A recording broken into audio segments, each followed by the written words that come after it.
पाकिस्तान ने आईसीसी जे शाह भारतीय हुकूमत और भारतीय क्रिकेट बोर्ड की अकड़ निकाल दी। वफद पाकिस्तान आया तो मोहसिन नकवी साहब के पांव पड़ गया। दोस्त ममालिक से भी सिफारिशें कराई और पाकिस्तान ने आखिरकार अपनी बातें भी मनवाई। क्या क्या मामला हुए, आमिर रजा से बात करते हैं। आमिर भाई, वफद तो पांव ही पड़ गया, क्या हुआ?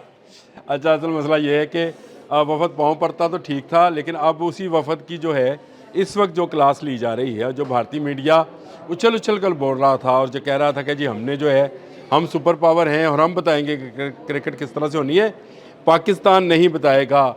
आज के बाद याद रखें, क्रिकेट का मुस्तकबिल पाकिस्तान लिखा करेगा। बिल्कुल, पाकिस्तान कहेगा कहाँ मैचेस होने या कहाँ नहीं होने। इसमें आईसीसी से कहा कि बांग्लादेश में आईसीसी इवेंट होगा, उन्होंने कहा जनाब होगा। उन्होंने कहा जनाब उसको पैसे मिलेंगे, उन्होंने कहा जनाब मिलेंगे। उसको जुर्माना तो नहीं करोगे? उन्होंने कहा नहीं करांगे।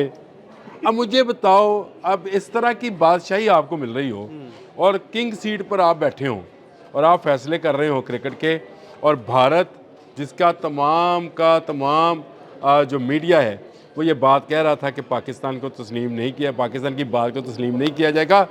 कौन सी बात जुटलाएगी और उसके बावजूद फिर आईसीसी और भारतीयों की नहीं मानी। बिल्कुल। मज़े की बात यह है, मिन्नतें भी कराई, तरले भी कराए और फिर उनसे कहा गेट आउट।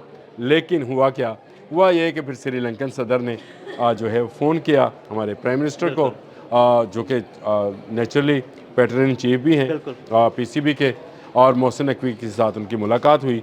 और यही मुलाकात जो चेयरमैन और पीएम की हुई, इसी मुलाकात में ये तय किया गया कि श्रीलंका वो टीम है जो भारत की साजिश का शिकार होकर लाहौर के अंदर जिस पर फायरिंग की गई थी, और श्रीलंका ही वो टीम थी कि जब इंटरनेशनल क्रिकेट के दरवाजे बंद थे तो श्रीलंकन टीम वो पहली टीम थी जो पाकिस्तान आई थी। बिल्कुल। और रिसेंटली भी जब श्रीलंकन टीम ने दौरा पाकिस्तान किया तो एक ब्लास्ट हुआ, जिसके बाद ये शोर मचा कि शायद चल जाएगी, वो नहीं गई। लेकिन ये एहसानात जो हैं ये काफ़ी हैं। और श्रीलंका के साथ हमारी जो है आज की नहीं, जब से इंडिया वहाँ साजिशें करता रहा है हम उनकी मदद करते रहे हैं। जो तामिल टाइगर्स को वो तैयार करते थे श्रीलंकन्स को, उसमें पाकिस्तान एयरफोर्स का बहुत किरदार है, पाकिस्तान आर्मी का बहुत किरदार है।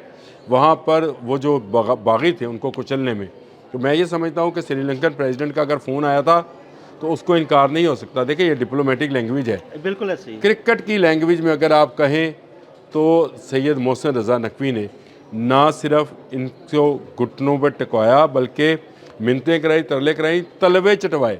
बिल्कुल आप ठीक कह रहे हैं। ये लफ्ज़ बोलना चाहिए, इनसे तलवे चटवाए। वो जो विक्रांत गुप्ता कहा करता मैं था, यही बात आपसे कर रहा था कि विक्रांत गुप्ता किधर गया, 2 दिन से नजर नहीं कहाँ आ गया? रहा। वो कह रहा था आईसीसी को खत लिखा, मिन्नतों भरा और ये किया।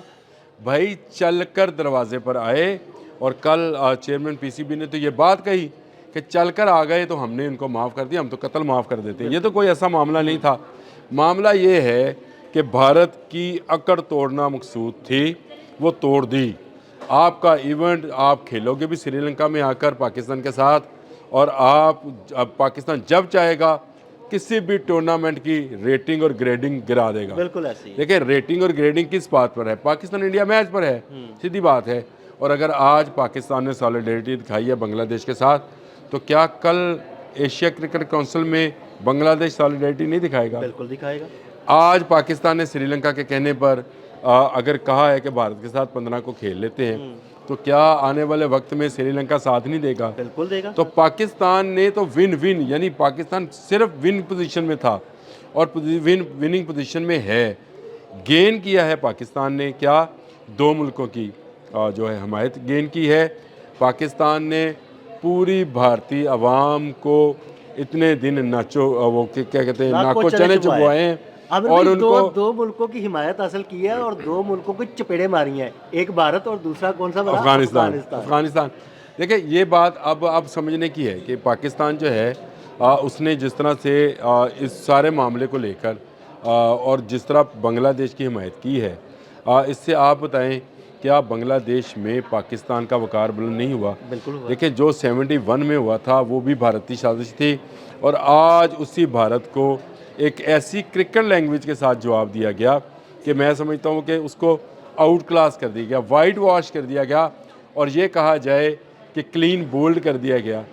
अब ये भारत कभी अकड़ू नहीं होगा, कभी ये आमिर नहीं भाई, कहेगा, आपकी कभी क्लीन डिटाएगा। बोल्ड वाली बात जो है ना, क्लीन बोल्ड करने के बाद उठाकर बाहर फेंक दी। अब बिल्कुल फेंक दिया, आपकी बात मानी नहीं, हाँ। बुलाया भी, मिन्नतें भी कराई, लेकिन आपकी बात मानी नहीं। बात किसकी मानी? श्रीलंकन श्रीलंकन प्रेसिडेंट क्रिकेट की। बोर्ड। बात किसकी मानी? बांग्लादेश की, क्योंकि बांग्लादेश ने कहा था कि उनको जुर्माना किया जा सकता है, उनके पैसे जो हैं उनको नहीं दिए जाएंगे और आने वाले दिनों में आईसीसी का कोई इवेंट नहीं मिलेगा। ये धमकियां थी जो बांग्लादेश को लगाई गई थी। याद रखिए, पाकिस्तान ने सारे का सारा स्टांस अपने भाई बांग्लादेश के लिए लिया बिल्कुल। था। हमने पहले दिन से कहा था कि बांग्लादेश को अगर आप खुश कर लेते हैं, अब आईसीसी इवेंट मिलेगा, भारत जाएगा बांग्लादेश खेलने के लिए। अब आईसीसी इवेंट मिलेगा तो उसके पैसे बांग्लादेश को मिलेंगे। अब आईसीसी जो है वो बांग्लादेश को जुर्माना नहीं कर पाएगी। तो मुझे बताएं, पाकिस्तान ने क्या लूज़ किया? सिर्फ एक धमकी लगाई और उसके बाद पूरे दुनिया की क्रिकेट जो है वो आपके कदमों में आग बैठी। और मैंने आपसे जो बात कही है, इस बात को ज़हन नशीन कर लीजिए कि आने वाले वक्त में क्रिकेट का मुस्तकबिल पाकिस्तान लिखा करेगा। पाकिस्तान जिस टूर्नामेंट को कहेगा उसकी रेटिंग ऊपर जाएगी, जिस टूर्नामेंट से निकलेगा उसकी रेटिंग नीचे चली जाएगी। ये अब बात वाज़ेह हो गई, साफ़ हो गई। इससे पहले जितने क्रिकेट बोर्ड आए पाकिस्तान में, मैं ये तो नहीं कहता कि वो मुहिब वतन नहीं थे, मुहिब वतन थे, लेकिन डरे हुए थे। डरे हुए थे। वो इतना सख्त स्टांस और इतनी बहादुरी के साथ भारतीय क्रिकेट बोर्ड को आंखें दिखाना, वो शायद मोहसिन नकवी साहब के और किसी के बस में था नहीं, और किसी के बस बस में था नहीं।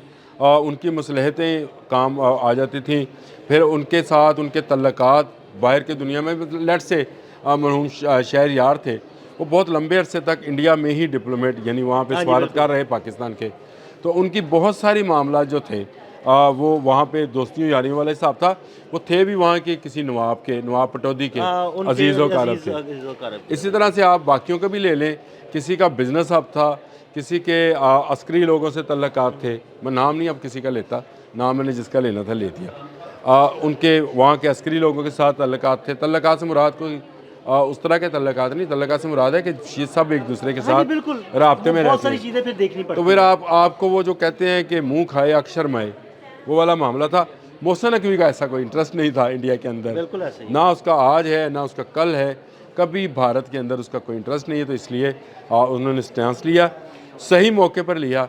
और ये उसको कहते हैं कि आप अगर हिट करें तो इतना फास्ट और मौके पर करें कि दुश्मन जो है वो नॉकआउट हो जाए। बिल्कुल ऐसे ही। नॉकआउट किया। नॉकआउट किया। आज मोदी कहाँ है? आज मुझे बताएं, इंडियन क्रिकेट बोर्ड का कोई नाम नहीं ले रहा। आप अगर बाहर के जो ऑस्ट्रेलिया और इंग्लैंड के तजियाकार और साबिक क्रिकेटर्स हैं उनको सुने तो वो आपको कहते हैं कि सारे का सारा कसूर भारत का है। बिल्कुल ये बात कभी कोई कहता नहीं था। हाँ जी। लोगों ने कमेंट्री लेना होती थी आईपीएल में, लोगों ने इंडिया में जाकर मीडिया राइट्स वालों के साथ डील करनी होती थी, बोलता कोई नहीं था।